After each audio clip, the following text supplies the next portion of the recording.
जिस हिंदू महिला के कत्ल के इल्जाम में 4 मुस्लिम नौजवान 18 महीने जेल के सलाखों के पीछे रहे, वो अचानक जिंदा सही सलामत अपने घर वापस आ गई।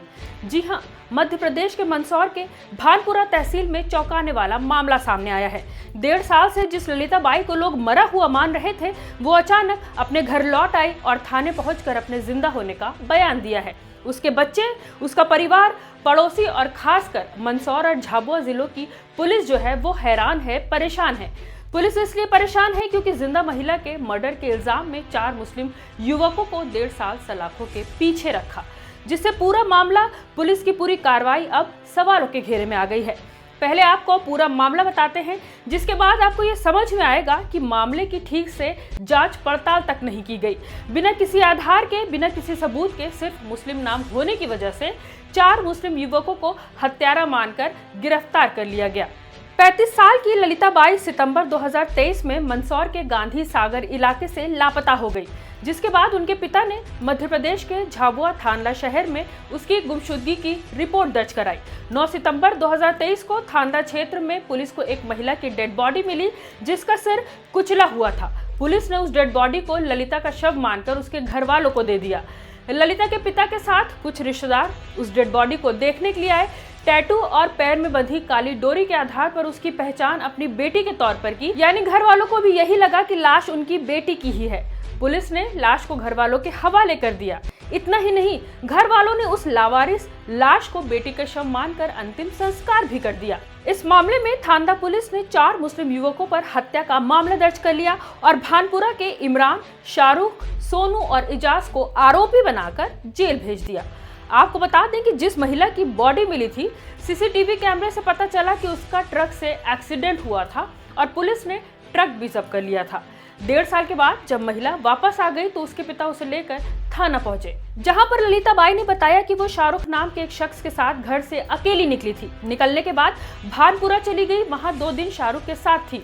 इसके बाद शाहरुख ने उसे शाहरुख नाम के ही एक दूसरे शख्स के हाथों 5 लाख रुपए में बेच दिया। वो व्यक्ति उसे राजस्थान ले गया और वहां पर उसने 1.5 साल तक महिला को बंधक बनाकर रखा और मौका मिलते ही वो वहां से भाग गई। महिला के इस बयान में भी झोल नजर आ रहा है, क्योंकि जिस शाहरुख की महिला बात कर रही है वो भी उसकी हत्या के आरोप में पुलिस की गिरफ्तारी में है। अगर शाहरुख ने महिला का अपहरण करके उसे बेचा होता तो वो खुद उसकी हत्या के आरोप में जेल में कैसे हो सकता है। अगर शाहरुख ने ही दूसरे व्यक्ति को 5 लाख रुपए में महिला को बेचा, तो जब पुलिस ने उसे ललिता की हत्या के आरोप में गिरफ्तार किया होगा तो क्या शाहरुख ने ललिता को बेचने वाली बात पुलिस को नहीं बताई होगी। महिला 35 साल की है, 2 बच्चे की माँ है और 1.5 साल के बीच उसने एक बार भी अपने परिवार से संपर्क करने की कोशिश नहीं की।